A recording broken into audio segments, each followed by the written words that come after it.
Welcome, friends of the toast. And after our humiliating defeat to Burn, we took our Soul Trader deck back to the drawing board, and we have now a Mardu mid-range zombie deck that we made. And I think this is going to hit the mark.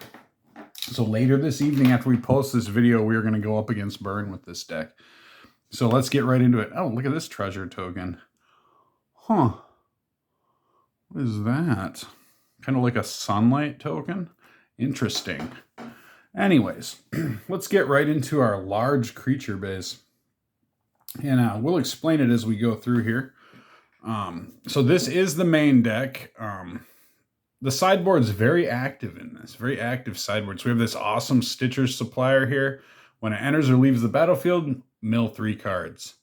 So that is a very important game piece. We have 1, 2, 3, and 4 Stitcher Suppliers. So here, along with Stitcher Supplier, we have the Grave Crawler. She'll get revenge or die trying. So true. And I know what you guys are saying. You're like, well, this seems kind of like that other deck. Well, it isn't. A lot different. Kind of different. Maybe not that different. Well, it's pretty different. Because it's Mardu, dude. It's Mardude. Mardude, my dudes. It's Mardude, my dudes. All right. So Gravecrawler can't block. It's 1 black. You may cast Gravecrawler from the graveyard as long as you control a Zombarino, my friends. 1, 2, 3, 4. And we want to constantly be putting them in and getting them out. Now, Orcish Bowmasters. Interesting card. Not a zombie. We don't like that in this deck. But, of course, Orcish Bowmasters needs to be in here. But we don't need a playset. Isn't that great? So we are just running 1, a 2, a 3. 3 Orcish Bowmasters. And alongside the Bowmaster, we have the Accursed Marauder. The Accursed Marauder. When Accursed Marauder enters the battlefield, each player sacrifices a non-token creature. So I should also explain, with Orcish Bowmasters, obviously the flash is great to flash this in. And that punishing of card draw is going to save games. But still, 3 is enough. 3 is enough. All week I've been testing this and retesting it. But as I said, the Accursed Marauder enters the battlefield. Each player sacrifices a non-token creature. So bringing this in and bringing this out is very good. And sacrificing anything is good for us. So that's the name of the game here. We're rewarded by sacrifice, and our opponents are punished for our sacrifices. So that's interesting. Now here we go. This is why it's Mardu. Wayward Servant. So my little brain was going boop, boop, boop, boop.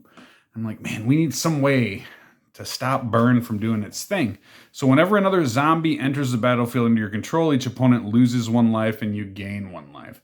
So this kind of serves as a secondary version, in a way, of Marionette Apprentice.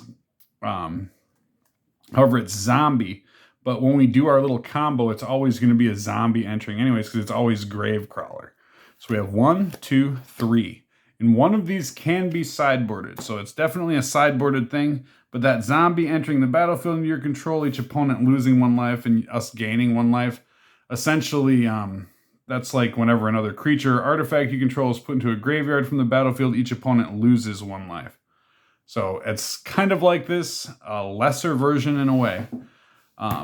But this deck is reminding me so much of my Schrodinger's Cats, Elas Ilkor CDH deck. Anyways, I digress, as always. Marionette Apprentice. It's got Fabricate 1. When this creature enters the battlefield, put a 1/1 counter on it or create a 1/1 colorless servo. Tom Servo, actually. Artifact creature token. Whenever another creature or artifact you control is put into a graveyard from the battlefield, each opponent loses 1 life. So, as we know, we've talked about the Soul Trader combo. We're not going to beat that dead horse, but with these two, they're doing that thing together. So, a zombie entering the battlefield, each opponent's losing 1 life, we're gaining 1 life. Aside from that, it is a zombie, and it's 2, and it's a 2/2, so that's good. This being a 1/2 that can be a 2/3 is good. The Servo artifact is good because that token will hit the graveyard, and it will do that damage. So we're running 4 of these, and look at these ones. Got a couple of those in there too. And these are never sideboarded. Never sideboarded. So Warren Soul Trader, this is kind of the namesake of the deck. You guys see something on there? Look at that. What is that? Oh my gosh, it's magic. No, it's light. It's a reflection. All right, so we have 4 Warren Soul Traders. Very simple card. It's a 3/3 for 3. That's good. Pay 1 life, sacrifice another creature, create a treasure token. 1, 2, 3, 4. All right, now things are getting interesting. We have a single Geralf Messenger here. 1, 2, 3 black. Geralf's Messenger enters the battlefield tappity tapped. When Geralf's Messenger enters the battlefield, target opponent loses 2 life. But this has Undying. When this creature dies, if it had no +1/+1 counters on it, return it to the battlefield under its owner's control with a +1/+1 counter on it. So if this is milled into our graveyard, we can bring it with Unearth, deal 2 damage, sacrifice it to one of our sack outlets. It'll enter the graveyard. We can bring it back with Undying, deal 2 damage, sacrifice it, and if we had another Unearth, bring it back again. So this is good for a few damage. Now here is the special card that, this is the one that I wanted to put in Schrodinger's cat so bad, but I couldn't do it because it was white and black. But Mayhem Devil, oh my goodness, 1 black and red. Whenever a player sacrifices a permanent, Mayhem Devil deals 1 damage to any target. It's a 3/3 for 3. We are running 2 of these right now. We're going to try 2, see how it goes. I love Mayhem Devil in here. In fact, I got some special Mayhem Devils that you guys are going to flip out when you see them. If anybody can guess what they are, leave it in the comments. But this is obviously getting these game pieces because I was finding that our weakness was that we weren't doing enough damage because we didn't have enough things doing damage while we were sacrificing things if we didn't have Marionette Apprentice. So because there's so many ways in zombies to pull the Gravecrawler out, and we're going to be playing these cheap cost creatures, I think these cards are synergizing really well. And in all the testing I've done, it's gone very good. So let's take a look at the sorceries, instants, and non-land things here. There's an enchantment. There we go. Okay. So you notice we didn't have any Bogart, what is he? The Bogart Trawler. So we have Thoughtseize. We have 3 in the whole deck, and 2 are in the main deck. So Thoughtseize, target player reveals his or her hand. You choose a non-land card from it. That player discards that card. You lose 2 life. We can Thoughtseize ourselves, and that is something that is to be considered. But I don't think 4 Thoughtseize in here. Maybe I will run 4, but at the moment, not running 4. Just running the 3. Because the way we're returning creatures mostly, we want to stay very creature heavy and have utility creatures to pop in and out of the graveyard. That's more what this is about. But this Thoughtseize is good for pulling something early out of an opponent's hand, or just dumping something that we can unearth early ourselves. So Unearth. Return target creature card with mana value 3 or less from your graveyard to the battlefield. Now, did you notice we don't have anything that's over 3 mana? There's no creatures that's over that. So Unearth is going to hit all of those. 1, 2, 3, 4. We have Agadeem's Awakening. So X will always be 3. Well, most of the time, we're going to want X to be 3. So this is what justifies. I'll show you the mana base. This mana base was very hard think for me, I gotta say, and it may change, and I'll explain it when we get to it. But Agadeem's Awakening, of course, can be a land. Return from your graveyard to the battlefield any number of target creature cards that each have a different converted mana cost X or less. So X being 6 would be where we'd want to go with this. We have 1 of those. Now here we have Village Rites. So in addition to the mana cost, sacrifice a creature, draw 2 cards. It's an instant. Another instant that is so good as a sack outlet in here. We have Flare of Malice. So 2 and 2 black. Just kidding. Yeah, right. We'd never pay that. You may sacrifice a non-token black creature rather than pay the spell's mana cost. Each opponent sacrifices a creature or planeswalker with the greatest mana value among creatures and planeswalkers they control. So Flare of Malice is causing our opponents to sacrifice something, right? So here's where this comes back into play. Let me get... Where'd you go, Johnny? Johnny? Well, this isn't good. The one thing I'm... All right, there we go. Okay, so look at here with Mayhem Devil. I almost feel like putting a third one in here. Whenever a player sacrifices a permanent, Mayhem Devil deals 1 damage to any target. So whenever a player sacrifices a permanent, we're going to be forcing sacrifice on our opponents. So that's very good. So Flare of Malice, forcing that sacrificing to an opponent just further. And we're going to sacrifice something. They're going to sacrifice something. So that's 2 damage via Mayhem Devil. So we're running 1, 2, 3 of these. And I believe, we'll have to check. I had 1 in the sideboard, but I just messed with the sideboard, and I don't remember if I have 1 in. Now, Chthonian Nightmare is an interesting card. When Chthonian Nightmare enters the battlefield, you get 3 energy counters. Pay X energy, sacrifice a creature, return Chthonian Nightmare to its owner's hand, return target creature card with mana value X from your graveyard to the battlefield, activate only as a sorcery. So, this is a great card. The sorcery thing really nerfs it in a fair way. I would not want to see a card like this made at instant speed, that you could do that, just because I think it would get banned. And we don't want that. We don't want cards getting banned when we're making these decks, right? So that's pretty good. We don't want to have a bunch of these in our hands, nor do we want to mill out a bunch of these because they're useful to us. But we're running 3 of these right now in this deck. So 3 seems to be a great number because we always get one in our hand, I feel like. In a lot of my opening hands in my test play, I end up with 1 of these. And it seemed like I was discarding them, and we are not playing things to pull things like this out of the graveyard, just creatures. That's why we're a creature-heavy shell. So we're running 1 Goblin Bombardment. It's 1 in a red. Sacrifice a creature. Goblin Bombardment deals 1 damage to target creature or player. So this is just going to keep ticking along here. And we can keep doing damage to target creatures or players until we get to our combo pieces. We can keep wiping the board of little problem pieces they might have. I wish I could squeeze a couple lightning bolts in here, to be honest. It'd be a wonderful thing. But I like the creatures better than having to mill out a lightning bolt. So Bloodstained Mire, we have 1, 2, 3 of these. It's a fetch land. We know what this does. We have a Polluted Delta, a Verdant Catacombs, and a Marsh Flats. So these are our fetchers. 1, 2, 3, 4, 5, 6. Now here's our fetchies. Okay. We have a Plains, just 1 single Plains. Now you guys are like, why do you have that in there? Well, I have this in here because we're in Blood Moon country, my friends. That's where I am. I'm in Blood Moon country, and I'm in Magus of the Moon country. The moon is bloody, my friends. So this right here is a must in the deck. So we don't need a mountain, but we have a 1 single 7th edition beautiful Plains there. Black and white cookie. Isn't that beautiful? And then we have 1, 2, 3 swamps. So we'll always have 3 swamps as basic lands. Now, so for fetchables, we have 1, 2, 3, 4, 5, 6, 7.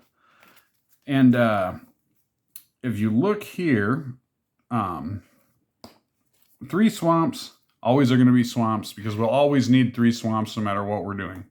And the plains, of course, we'll have that 1 plains to do things with our sideboard things that we need if we need it. Which, like I said, the plains isn't that big of a player in here. But when you need it, you need it. And I like the single plains in here. Works very good for us. Especially, let's get into our non-fetchables. We have Raucous Theater is a fetchable. Blood Crypt is a fetchable. We know these cards. And just to say, Raucous Theater is a great card in this deck. So when Raucous Theater enters, we Surveil 1. So that's also letting us look at the top of our graveyard. Unlike Blood Crypt, which hurts us, but we can make it enter untapped. So I think Blood Crypt is important to enter untapped. Now, Shadowy Backstreet, look at that. That's an interesting place. I'd like to take a kayak through there. I think that'd be rather nice. Shadowy Backstreet enters the battlefield tapped. When Shadowy Backstreet enters the battlefield, Surveil 1. So that's good. And we got our white, we have our black. We have Silent Clearing here. Now, I have thought of switching this out, but as soon as you switch this out, its usefulness is so obvious. We have the Dead Marshes. So each land is a swamp in addition to its other types, which most of the time we're going to mostly want swamps. So that's good for all of our fetch lands. Turning those to swamps is just fine. Now, this Blood Moon is not good. So, if this is Blood Moon, bad city, man. Spymaster's Vault enters the battlefield tapped unless you control a swamp. We will be. Tap target creature you control connives X, where X is the number of creatures that died this turn. So we can add up our dead creatures, discard X cards. After we draw and put a 1/1 counter on the creature that connived for each non-land card discarded this way. So this is a great way to get stuff in our graveyard to pop it out again. And we can choose what we discard. So that's pretty powerful too. But all in all, for our whole mana base, I believe it was 19 lands.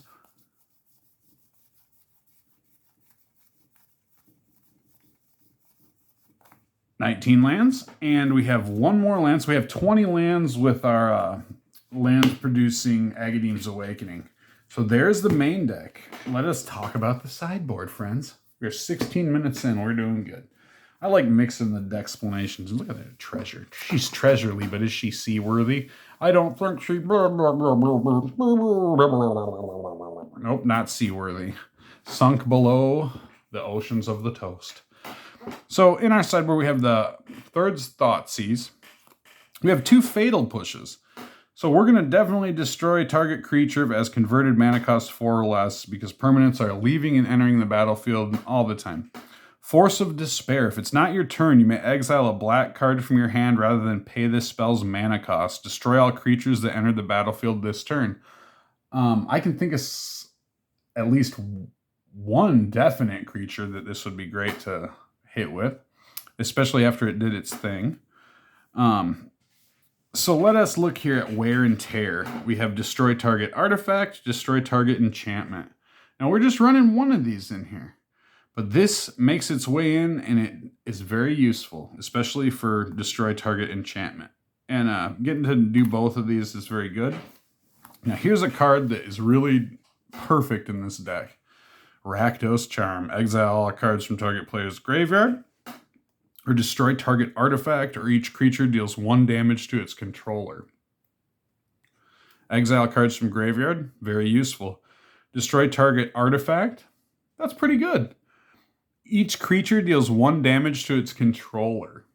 That's really good. 1, 2, 3 of those. We have 1 Reign of Gore. Now, this can negatively affect us, but if this is to be brought into the deck, we're generally going to be bringing out one of our life gain zombies anyways, the Dread Wanderer guy.